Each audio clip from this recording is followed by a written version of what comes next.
Latest updates ఎప్పటికప్పుడు పొందడానికి big TV WhatsApp channel follow అవ్వండి. లింక్ డిస్క్రిప్షన్ లో ఉంది.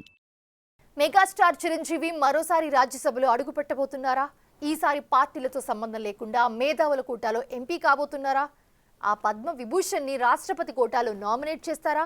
సోషల్ మీడియాలో జరుగుతున్న ప్రచారంతో దానికి అవుననే సమాధానం వస్తుంది. ఇప్పుడు అదే గనక జరిగితే మెగా బ్రదర్స్ ముగ్గురు చట్టసభల సభ్యులైపోతారని వారి ఫ్యాన్స్ తెగ ఖుషి అయిపోతున్నారంట.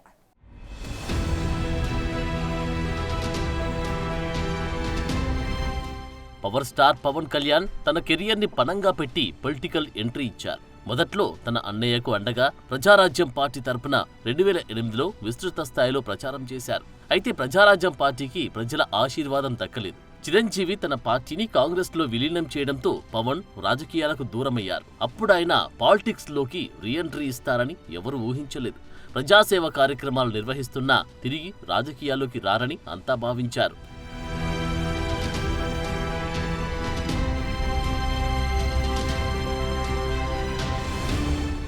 పవన్ అందరి అంచనాలను తారుమారు చేశారు. 2014లో జనసేన పార్టీని స్థాపించి క్రియాశీలక రాజకీయాల్లోకి వచ్చారు.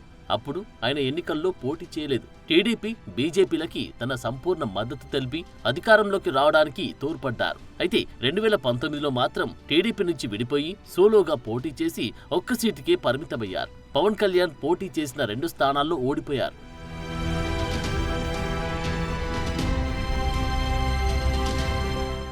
ఇంకొకరైతే పార్టీ మూసేసి తమ పని తాము చేసుకునేవారేమో. అయితే ప్రజాశ్రేయస్సును ఆకాంక్షించే విలక్షణ వ్యక్తిత్వమున్న పవన్ ఏపీలో జగన్ నియంత పాలనను తట్టుకోలేకపోయారు.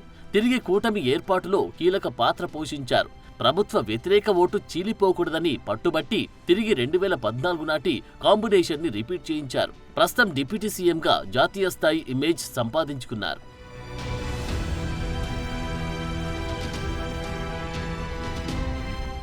ఇక పవన్ కళ్యాణ్ చిన్న అన్నయ్య నాగబాబు ఏపీలో క్యాబినెట్లోకి ఎంట్రీ ఇవ్వనున్నారు. రాజ్యసభకు వెళ్తారనుకున్న నాగబాబుకి అనూహ్యంగా క్యాబినెట్ బెర్త్ దక్కనుంది. అనకాపల్లి ఎంపీగా పోటీ చేయడానికి సిద్ధమైన నాగబాబు ఆ సీటుని బీజేపీ కోసం త్యాగం చేయాల్సి వచ్చింది. కూటమి ప్రభుత్వం ఏర్పడ్డాక ఆయనకు ఎలాంటి ప్రాధాన్యత దక్కలేదు.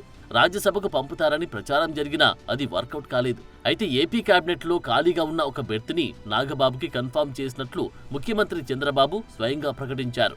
అంత సడన్ గా నాగబాబు క్యాబినెట్ బెర్త్ దక్కించుకోనుండడం రాష్ట్ర రాజకీయాల్లో చర్చనీయాంశంగా మారింది. తాజాగా మెగా ఫ్యామిలీకి మరో జాక్పాట్ తగులుతుందన్న ప్రచారం మొదలైంది. ప్రజారాజ్యం పార్టీ స్థాపించి ఉమ్మడి రాష్ట్రంలో కాంగ్రెస్ ప్రభుత్వాన్ని నిలబెట్టుకోవడానికి తన పార్టీని కాంగ్రెస్ లో విలీనం చేశారు మెగా అన్నయ్య చిరంజీవి. అప్పట్లో ఆయనకు రాజ్యసభ సభ్యత్వం కట్టబెట్టిన కాంగ్రెస్ కేంద్ర మంత్రిని కూడా చేసింది. రాష్ట్ర విభజన తర్వాత రాజకీయాలకు దూరం జరిగిన చిరంజీవి తటస్థంగా ఉండిపోయారు. ఆయనపై బీజేపీ ప్రత్యేక ఫోకస్ పెట్టిందని, ఆ క్రమంలో ఆయనకు ప్రతిష్టాత్మకమైన పద్మ విభూషణ్ పురస్కారం దక్కిందంటారు.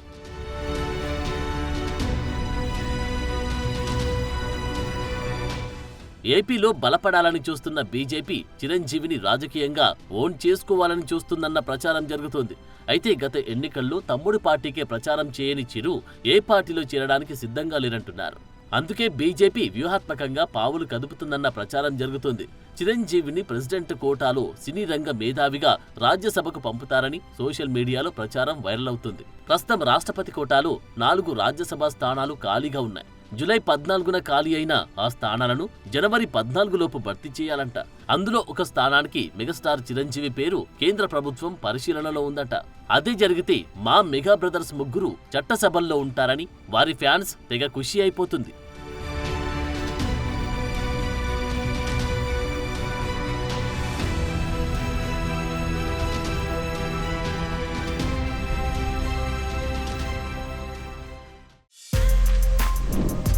For more videos like this, subscribe Big TV channel.